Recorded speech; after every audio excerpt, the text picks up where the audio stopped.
Hi, love. Welcome back. How are you doing today? I wish I could wrap you in a huge hug. You know that feeling you get when you see someone who you haven't seen in a while and you're like, oh my goodness, let me hug you, let me squeeze you. That's how I feel when I sit down to record and chat with you. I just wish I could snuggle you. So, trauma, the idea of trauma is trending. Have you noticed that? Are you TikToking about trauma?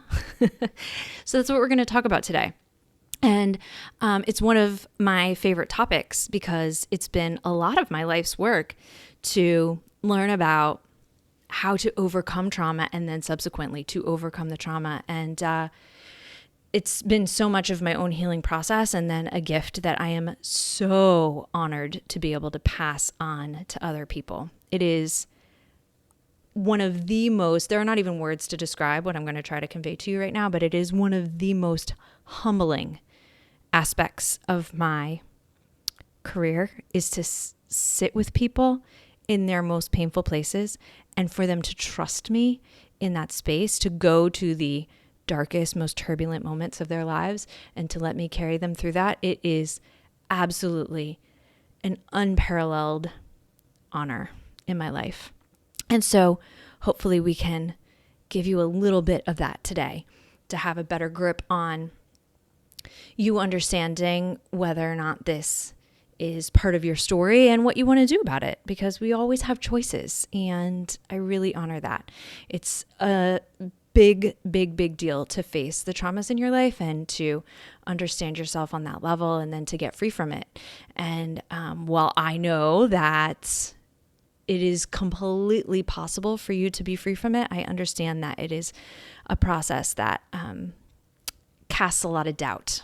As we're unraveling one belief system and reconstructing a new one, that journey is one that has a lot of doubt woven into it. And so if you've experienced that at all in your process of healing, just know that that's really normal and super relatable. So maybe we can eliminate some of that doubt or quiet some of that doubt today so that you can, be more aligned with your truth and your process. So let's talk about it. It is become a belief of mine that much of divorce can be tied back to childhood trauma, and that a lot of childhood trauma comes out of attachment trauma. Meaning, when we're born, if we're born into parentage that is not consistent or harmonized or reliable, or to take it a step further, right, if it's just downright hard or abusive or many things, there's a consequence to that in terms of the small humans that get exposed to it. And so no big deal. This isn't about blame at all. This isn't about blame because each of us in our journey, we have to take responsibility for the circumstances that we have been born into.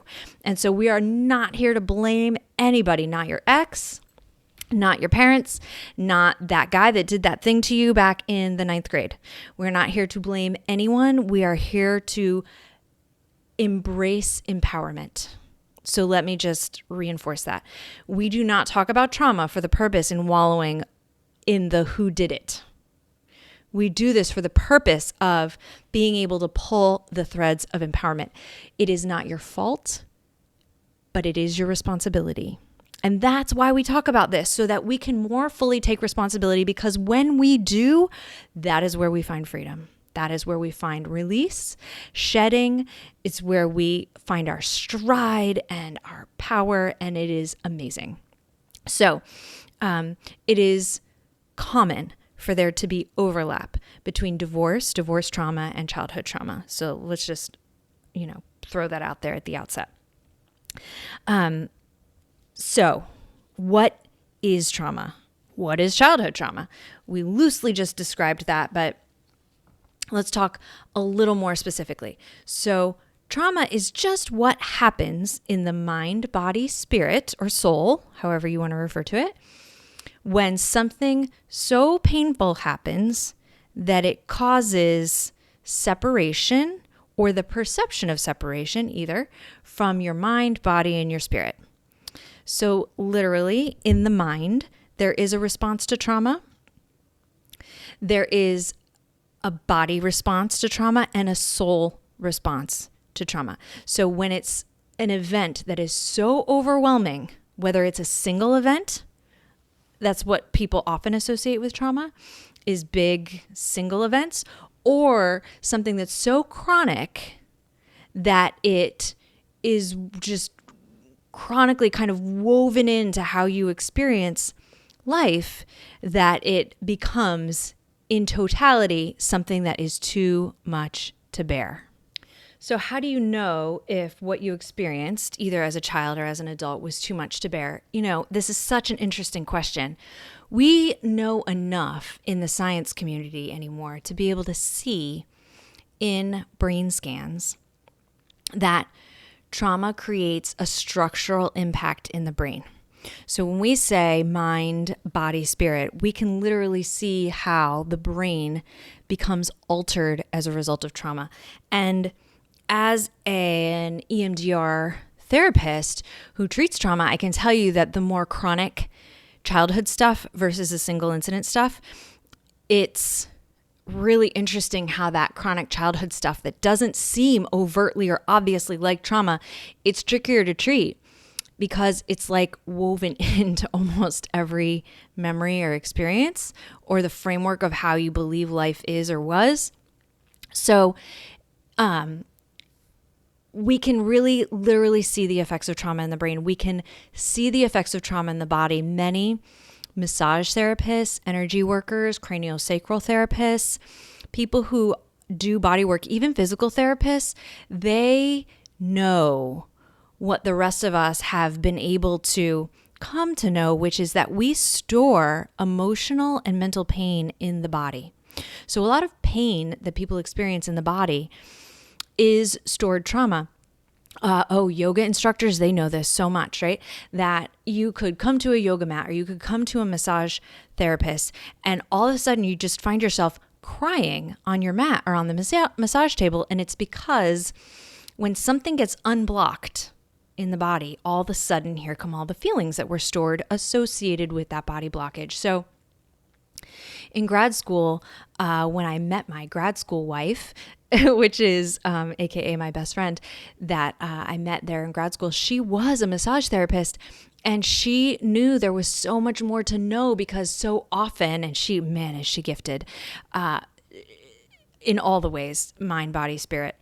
So she would have people on her table and people would have these somatic releases. And she just knew that there was so much more to understand about how a human stores and releases emotional experiences. And so when we think about what is trauma, it's something that was so overwhelming that it created this blockage, this alteration at a cellular level in the brain structure, in how the body experiences reality, and then in the soul. The soul can, yes, end up with imprints on it to do with traumas. And so later on, as we talk about healing, I'm going to say that healing has to happen in all three dimensions, right? Think of it as a three-legged stool. You could go do the somatic work, releasing, but if you don't heal the mind, that structural thing that we can see that happens in the mind, if you don't heal the soul, you're always still kind of sitting on a 1, 2, or three-legged stool. So trauma in your childhood could be anything that shifted you away from who you were born to be, right? It altered your selfness.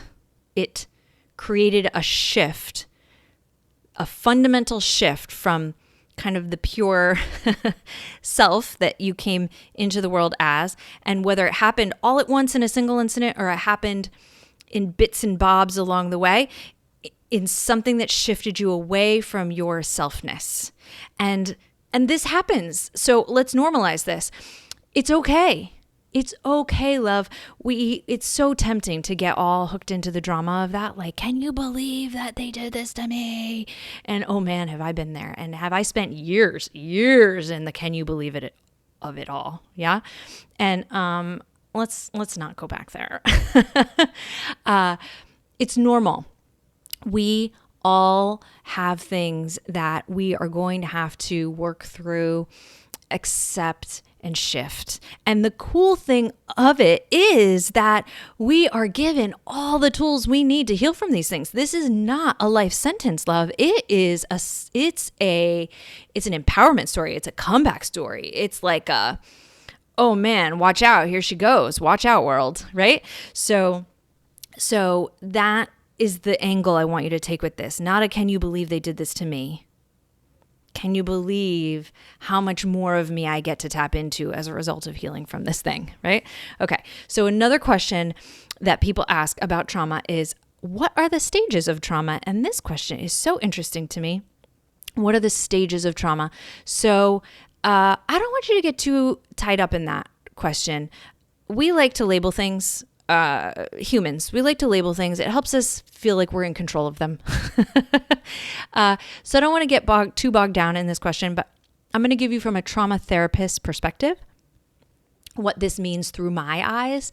And what this means through my eyes as a clinician who would be helping you heal from the trauma is there are some ideal ways to overcome or heal from trauma. And the first one would be to create some stabilization, or more importantly, some awareness that trauma isn't you. You are you. And the trauma is a thing that caused you to kind of get off the path of the truest you. And so if you listen to the episode with Bernadette, where she said, okay, if you are the ocean and there's a storm, and on the surface of the ocean, the storm feels very tumultuous, go deeper, right? Shift your perspective down deeper into the ocean and sink deeper and deeper and deeper into the ocean, and then look up and get some perspective about that storm, right? And in that visualization that Bernadette did with us, which was so beautiful, is giving us some perspective that you are not the trauma. There is some separation. There is some awareness. The trauma is something happened. It created some impacts to the mind, body, spirit, but that you can still, even as an impacted woman, you can still have the awareness that it did not completely consume you, that you can still have mastery over yourself enough with the awareness that you can still regulate emotionally. Yes, it will be harder. You can still regulate mentally. Yes, it will be harder. You can still regulate spiritually while we reprocess the trauma. So if I were to call some stages of trauma as a trauma clinician, I would say the first phase would be ideally, it's not necessary, but ideally to get some perspective on the trauma, to get some awareness that you still have the capacity to regulate, though the capacity is diminished, you still have the capacity to regulate, to get some stabilization, to be more solid than you feel, and to see yourself as separate from the events. From that perspective, you can reprocess your trauma more easily. Because when you reprocess trauma, if you're like, oh, I am only the surface of the ocean in the storm, it feels bigger than it is, right? And I don't want you to reprocess trauma and be consumed by it. I want you to have dual attention, dual awareness. I want you to realize that was then, and this is now. That was then, and this is now. And so the first stage being capturing that awareness of then and now.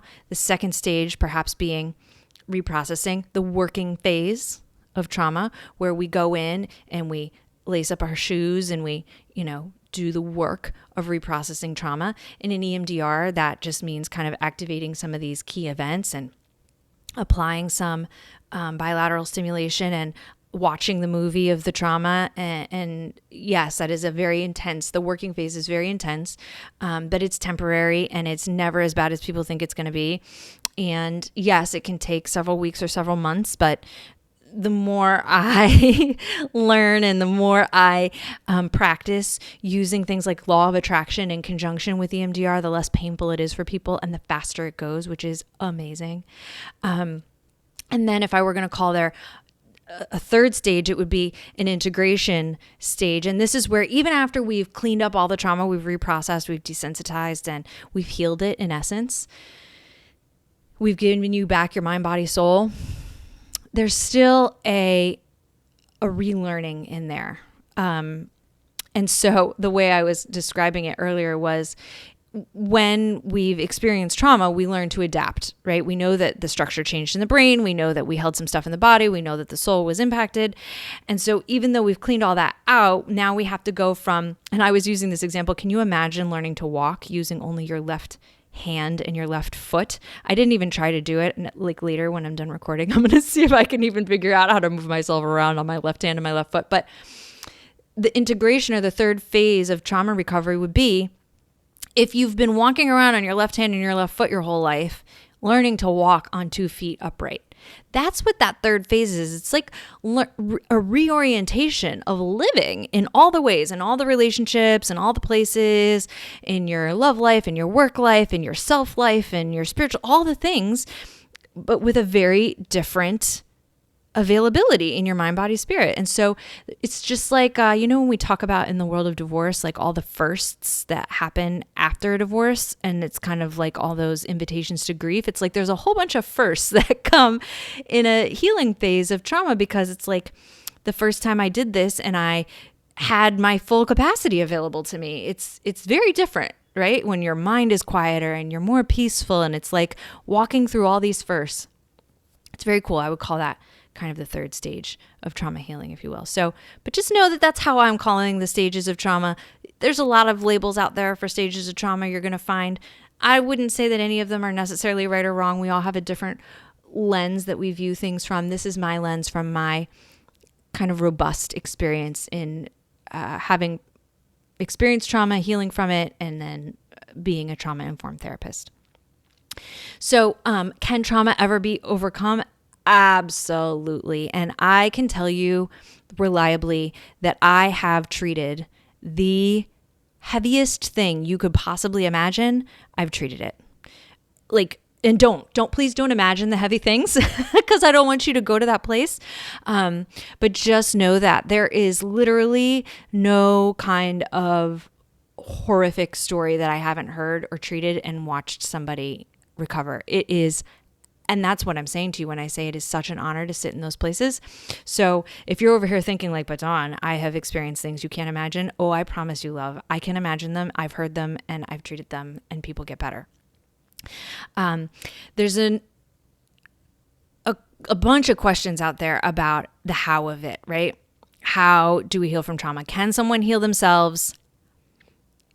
What does it require to heal from trauma? And I'm not the end all be all in answering that question. I know that what I've done personally and professionally works.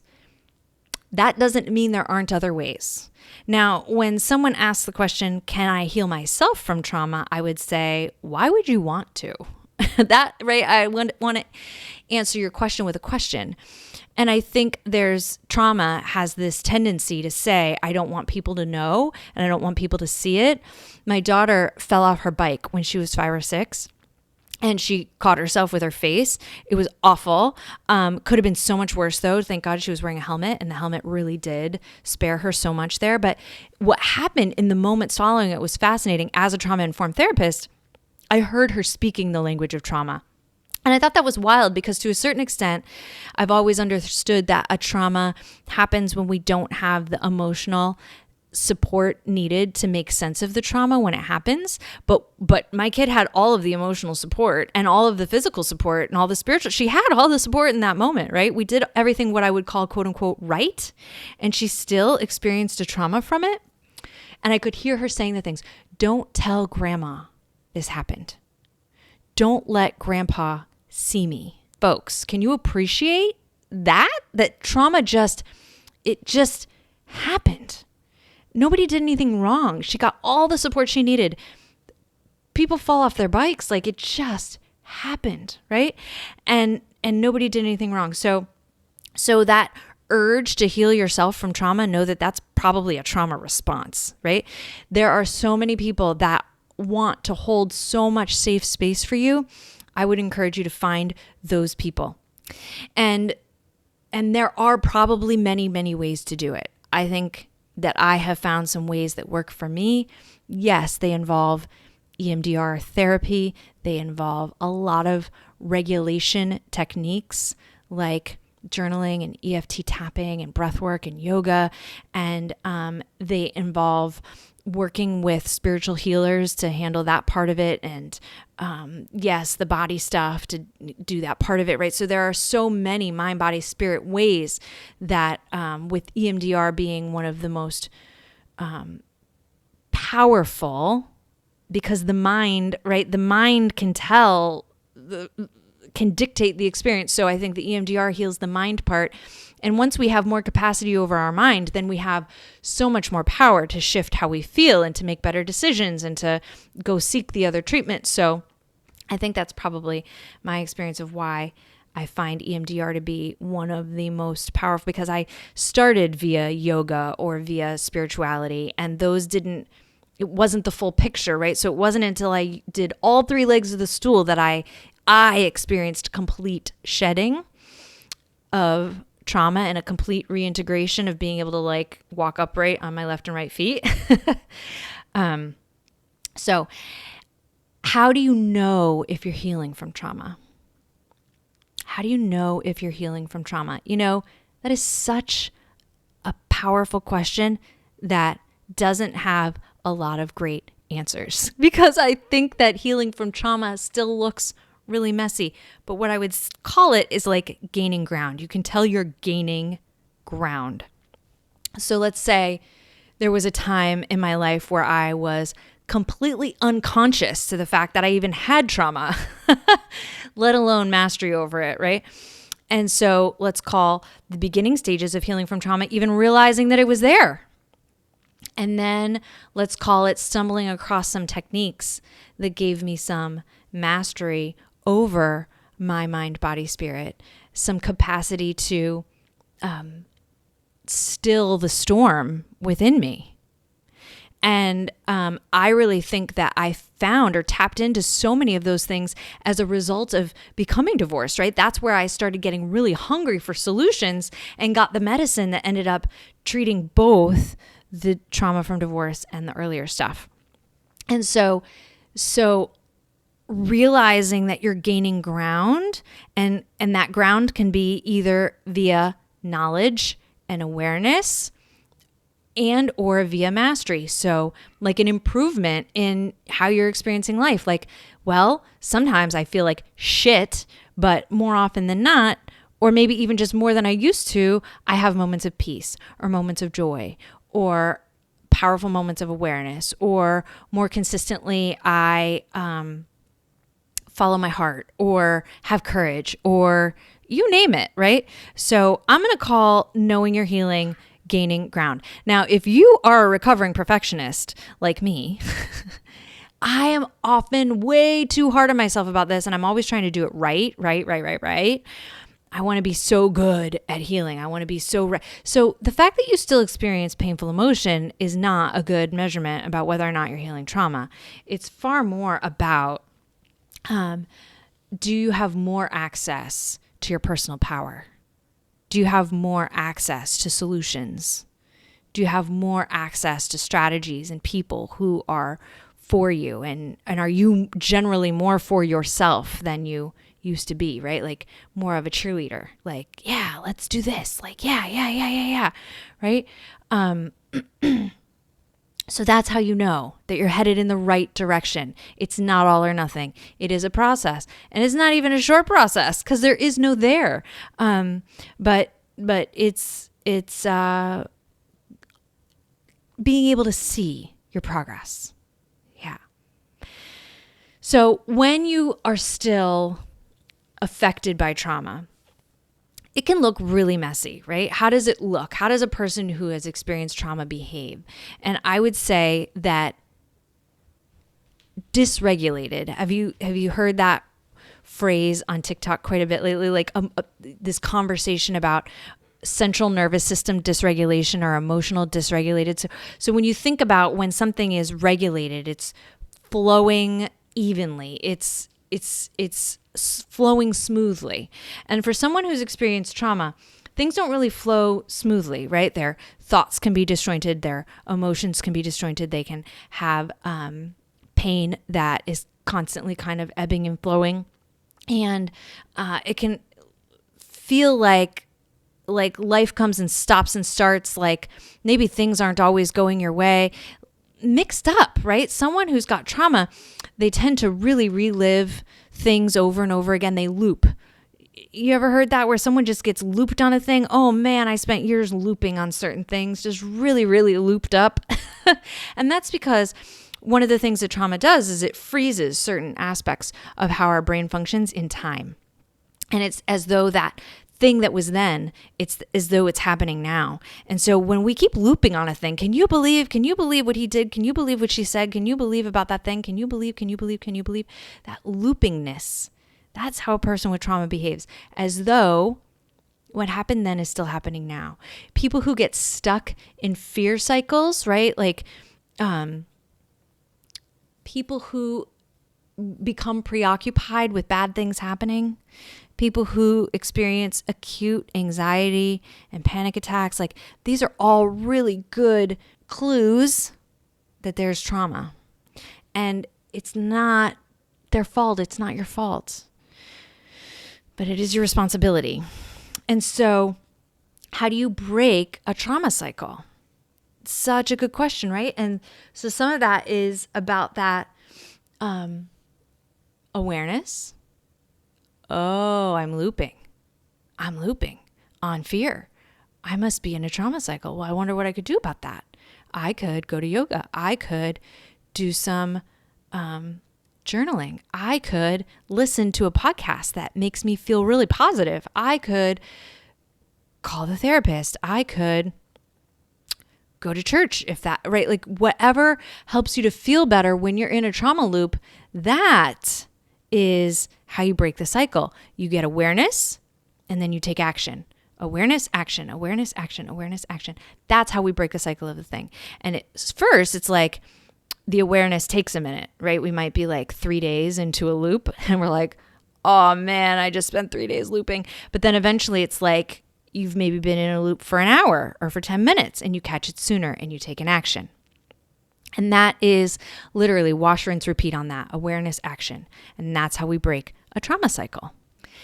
Can you get over trauma without therapy? Is an interesting concept. Probably. But I don't know how to tell you to do that because that's not my frame of reference. Again, I might ask, why would you want to?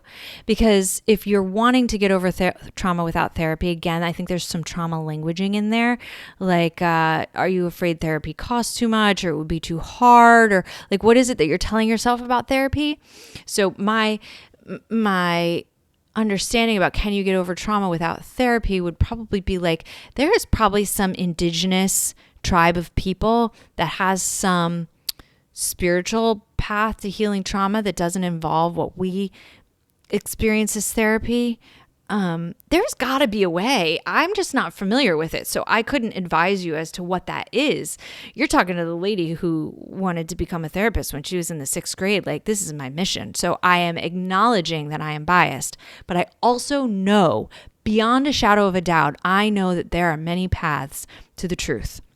You know, there are many ways to get to 10. 5 plus 2, 5 plus 2, 5 plus 5, 5 times 2, 9 plus 1, 12 minus 2. There are many ways to get to the answer 10. So I believe that there are many ways to get to the truth. So can you get over trauma without therapy? Probably. Why would you want to? I don't know. I can't tell you exactly how to do it without therapy. I can tell you that EMDR therapy with a really positive therapist who really knows their stuff is a really smooth way to get over to get over trauma. So that's what I know. There's this common question, why is it so hard to let go of trauma? And that is because of what I mentioned in the very beginning, that it fundamentally shifts the expression of who we are on a mind, body, spirit level. It it's so intense that it literally shifts our biology. And that's it, right? But that question, why is it so hard to get over trauma, would be like, why is it so hard to get over open heart surgery? It's like, because we can't see it in the way that we're used to seeing physical trauma, right? Like a gunshot wound or open heart surgery or blockage in the artery. We can see it. So it's like, oh, I know that for a fact, right? That's just about how our society has validated certain things and not looked at others. But the reason that we're having this conversation right now is because trauma is trending. So get ready. Here it comes. This may feel like an edge for you, meaning it might feel like a new conversation. It's not a new conversation. It's just finally getting to a tipping point in our consciousness as a community that it's becoming more widely accepted and understood. It's harder to dismiss because we have the brain scans to demonstrate it. So you wouldn't expect somebody who had open heart surgery to just go to work the next day. You would perfectly understand and accept that that person needs some bed rest. It's the same for people who are in EMDR therapy.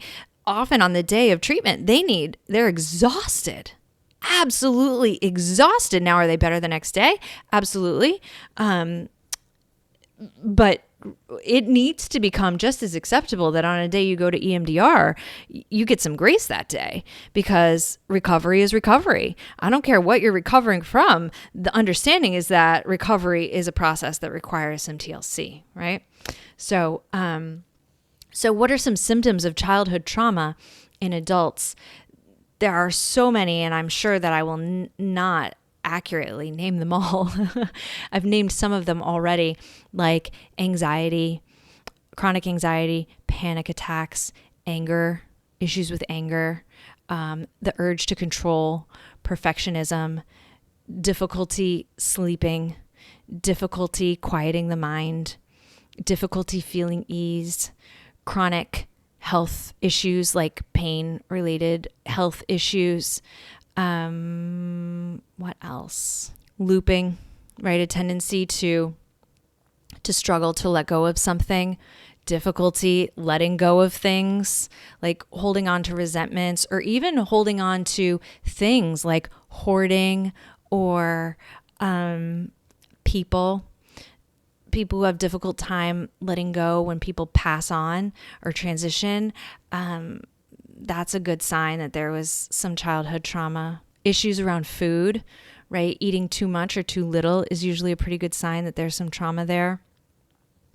And even when we think about like anxiety, depression, ADHD, like a lot of really common mental health issues, I'm really kind of cooking on this idea that some of those are organic.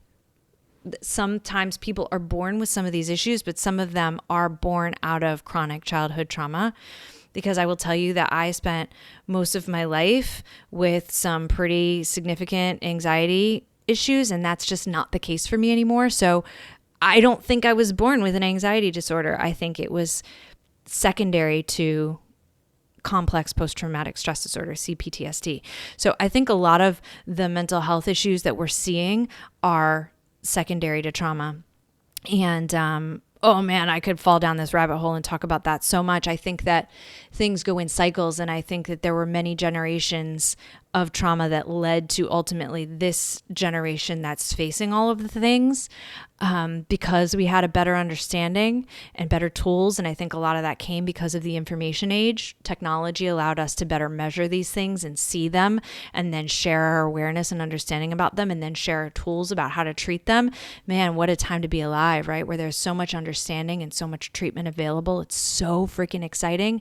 And when I think about how this time came to be, we think about all the seasons of trauma that came before, like World War I, World War II, the Great Depression, all the effects all those events had on the generations that came before us and how they landed us where we are today. But now with technology, we've been able to treat it all. And now we need to make a conscious choice to lean less into technology as a part of our healing. It's so interesting. So I love looking at all of the layers and the things that came before that led to this moment. And I love sitting in appreciation for this now moment, being when we have the gift of facing it all and healing it all. It's so exciting to me.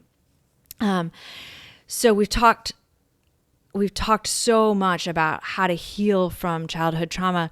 There are so many paths. And I can tell you that I wouldn't trade any one of them, that there are spiritual paths, there are physical paths, there are mental, emotional paths to healing childhood trauma. And I believe that they're all necessary. They're all magical in their own right, and they work best when they're worked together. And there are many things that have been written on this. Oprah put out an amazing book in the last couple of years, What Happened to You. Love that book. Bessel van der Kolk, The Body Keeps the Score. There are just so many amazing understandings about this mind, body, spirit connection with trauma and how to heal it. And so get super curious about how can I heal spiritually? How can I heal mentally? How can I heal physically? And know that they're all valuable. And I want you to just come from that super curious place. There's a question around, does trauma cause divorce? And absolutely, because when you take the understanding that we're all vibrational beings, we all attract things to us, like calls to like. Have you heard that before? Like calls to like. And so when you have someone who's traumatized that is attracted to someone who's traumatized, because that's what happens with attraction. There's so many things that create attraction in relationship. But we know that part of what happens in the attraction world is we attract people who are vibrationally in a similar space as we are. So when you catch yourself pointing your finger at your ex, they did this, they did that, they did this. Know that vibrationally you were attracted to them at a very similar level, meaning as much healing as your ex has to do is as much healing as you need to do. And that can be a hard pill to swallow, right?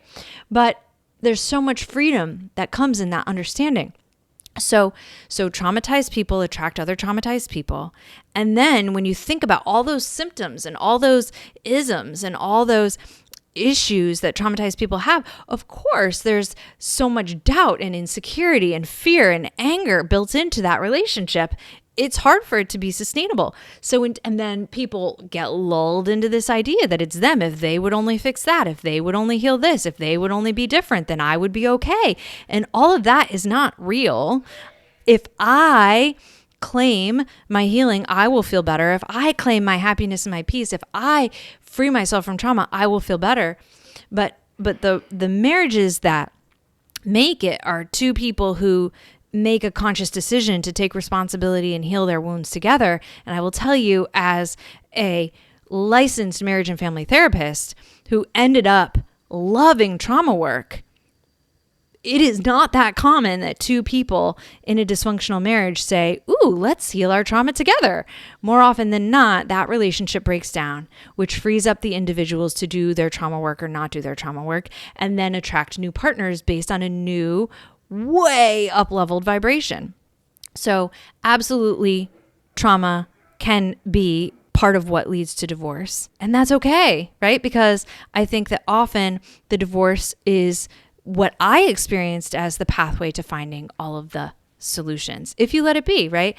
When we talked with Bernadette, again, we talked about transformation coming as a result, and the transformation is way more important than the thing that initiated the transformation. So stay on the path, love. Stay on the path and trust that the path that you are on is amazing, even though it's painful sometimes. Sometimes people ask, how long does divorce trauma last? And I am going to give maybe not a popular answer. Divorce trauma lasts as long as you allow it, because you have all the power to walk that path out. You have all the power and all the resource and all the capacity to say, you know what? I am going to tackle all of these mind, body, spirit things, and I am going to apply the medicine and I'm going to heal. Now, even if you decided to go full force into all three legs of the stool today, it would still take time, right? And I can't tell you how much time it would take, but I could tell you it would take a crap load less time. and I want you to be easy on yourself along the way, but it doesn't have to take years. It doesn't. It just really, really doesn't have to take years. But the more, have you ever heard this phrase, what we resist persists? And so the longer you resist healing one of the legs of that stool, the longer it's going to persist. So I want you to understand more than how long it takes, is I want you to understand the relationship you have with the timeline. You have all the power, love. You have all the power. And our final question for today, does divorce change a woman? Hell yeah. Hell yeah. And that woman gets to decide how it changes her. Divorce changed me in all the most delicious ways because that's what I chose. I chose to rise. I chose to transform. I chose to overcome. I chose to become the most spectacular version of me. And I sit in appreciation of my ex-husband for being my partner on that path. That is a powerful place to sit. That he was such a powerful and important and necessary part of my transformation. And I am so grateful to him for being there and knowing that it was all purposeful. And so being able to hold love in my heart for him because I couldn't walk the path without him. And my path was perfect. And I'm grateful. So divorce is going to change you one way or the other. It is going to change you one way or the other. You get to decide if it changes you for the better or for the worse. But know that if you feel like it has changed you for the worse, that you have been dictating that aspect of your story. It's not his fault, love. He didn't do it. He was in a dance that you chose. And now you get to decide how this dance goes from here. You have so much power in your life. And I remember feeling completely disempowered at parts of this journey. So I'm not sitting here telling you that I felt like this, the way I feel today, then. I did not. I felt broken. But even in your brokenness, love, you have so much power. And it's just about accessing it as you can. Awareness, action, awareness, action, awareness, action. When you've done that enough days in a row, oh man, eventually you look back and you're like, I'm on the MFing top of this mountain. And I am strong because I climbed. And that is what I know. And that is what I see for you. And I am here to help you climb. I'm here to help you climb and to hold space when you are climbing and you run out of energy. And I am here to believe in you when you don't. And I'm here to help you know what to expect in the next leg of the climb. And I'm here to help you see yourself as beautifully as you are. And if you are called to know any more about any of this, please just reach out. I'm here. I'd love to hear from you. And I know that you are meant to do big things. Otherwise, you wouldn't be here listening to this part of this pod. You are magical. And I love you so much. Talk soon. Peace.